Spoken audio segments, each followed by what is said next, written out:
نحمدہ و نصلی علی رسولہ الکریم۔ عزیزان محترم، میں Muhammad Aslam Dode, chairman liberal party Pakistan آپ سے مخاطب ہوں، اور آپ دیکھ رہے ہیں liberal party Pakistan YouTube channel. پیش خدمت ہے پروگرام جدلیاتی لبرلزم۔ عزیزان محترم، ہمارا آج کا موضوع ہے محمد اسلم ڈوڈی کا، یعنی میرا تخلیق کردہ، وضع کردہ متوازن طرز فکر، اور آج کا عنوان ہے جذبہ کی بناوٹ اور ترکیب۔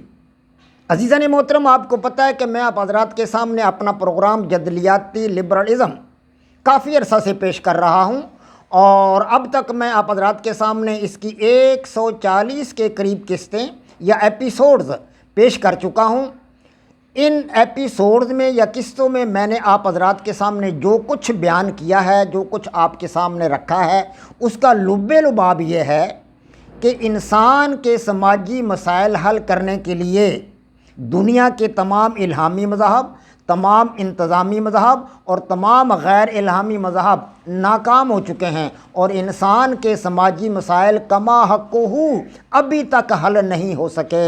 دنیا میں فلسطین کا مسئلہ ابھی چل رہا ہے، کشمیر کا مسئلہ حل طلب ہے، رشیا اور یوکرین کی آپس میں جنگ جاری ہے، امریکہ کی افواج دنیا کے مختلف ممالک میں پڑی ہیں، بہت سارے ممالک ایسے ہیں جو ایک دوسرے کے ساتھ جنگ کی حالت میں ہیں، امریکہ اور ایران کی آپس میں نہیں بنتی، دنیا میں جنگ و جدل جاری ہے، مڈ بھیڑ جاری ہے، ایک دوسرے کے ساتھ لڑائیاں ہو رہی ہیں، افراد ایک دوسرے کو قتل کر رہے ہیں، قتل و غارت گری کا عالم ہے، لا قانونیت تیزی کے ساتھ بڑھ رہی ہے، اور عوام الناس کے مسائل ہیں کہ حل ہونے میں نہیں آ رہے۔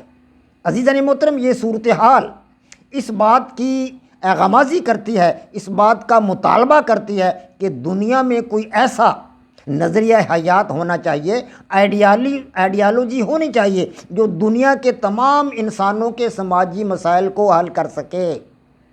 لہٰذا دنیا کے تمام الہامی مذاہب، غیر الہامی مذاہب اور انتظامی مذاہب سے ہٹ کر آج ایک جدید نظریہ حیات کی ضرورت ہے، لیکن کسی جدید ترین نظریہ حیات کے وجود میں لانے سے پہلے ضرورت اس امر کی ہے کہ کوئی مناسب طرز فکر تلاش کیا جائے، کیونکہ دنیا کے انسانوں کے سماجی مسائل حل کرنے کے لیے اس سے پہلے دو ہی طرزۂ فکر استعمال ہوتے رہے ہیں۔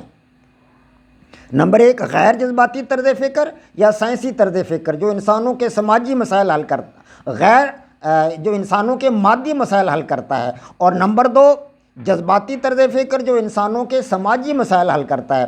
تو آج تک جتنے بھی مسائل دنیا میں موجود ہیں وہ نہ تو غیر جذباتی طرز فکر حل کر سکا اور نہ ہی ان کو جذباتی طرز فکر حل کر سکا، گویا کہ یہ دونوں طرزۂ فکر بھی انسانوں کے سماجی مسائل حل کرنے میں ناکام ہو چکے۔ اس لیے ضرورت اس امر کی ہے کہ کوئی جدید ترین نظریہ حیات بنانے سے پہلے، وضع کرنے سے پہلے، تخلیق کرنے سے پہلے یا اس کو تلاش کرنے سے پہلے، ڈسکور کرنے سے پہلے ضرورت اس امر کی ہے کہ کوئی جدید ترین طرز فکر تلاش کیا جائے۔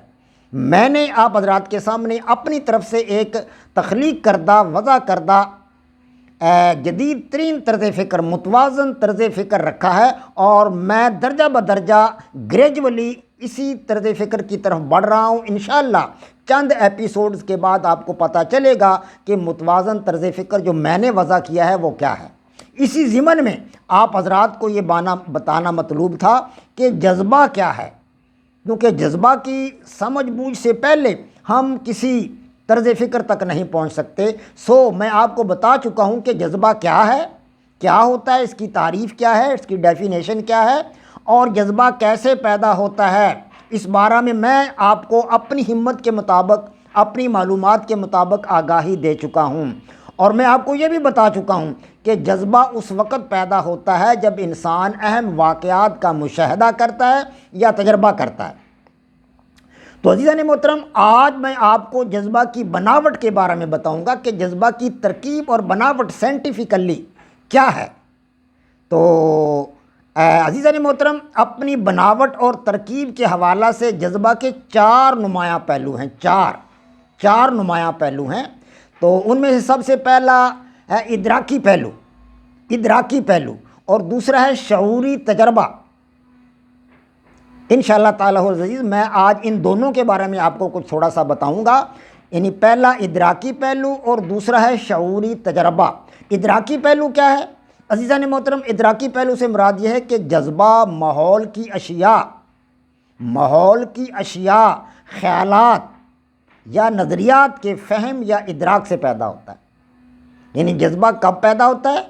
جب ماحول کی کسی چیز، خیالات یا نظریات کا فہم حاصل ہوتا ہے یا ادراک حاصل ہوتا ہے۔ مثال کے طور پر ہم ایک باغیچہ کے اندر داخل ہوئے، ہم ایک باغ میں گئے، باغیچہ میں، وہاں جا بجا پھول کھلے ہوئے ہیں، کیاریوں کے اندر رنگ برنگے پھول ہیں، ہمارا دل ان پھولوں کو دیکھ کر خوش ہو جاتا ہے، ان کی مہک سے ہمارے دماغ کو تراوت ملتی ہے، ہمیں خوشی کا احساس ہوتا ہے، خوشی ہمارے دل کے اندر پیدا ہوتی ہے۔ تو یہ خوشی کیا ہے؟ یہ کیسے پیدا ہوئی؟ یہ پیدا ہوئی کہ ہم نے پھولوں کو دیکھا، یعنی جذبہ کے ماحول کی اشیاء، اس ماحول کے اندر جو پھول تھے ان کو ہم نے دیکھا، ان کو پھولوں کو دیکھنے سے خوشی کا ایک فہم، خوشی کا ایک احساس، خوشی کا ایک ادراک ہمارے اندر پیدا ہوا، یہی جذبہ ہے۔ یعنی خوبصورت پھولوں کو دیکھ کر خوشی کا جو فہم ہمارے اندر پیدا ہوا، خوشی کا جو احساس ہمارے اندر پیدا ہوا، خوشی کا جو ادراک ہمارے اندر پیدا ہوا، خوشی کی جو سمجھ بوجھ ہمارے اندر پیدا ہوئی، احساس پیدا ہوا، یہی جذبہ ہے۔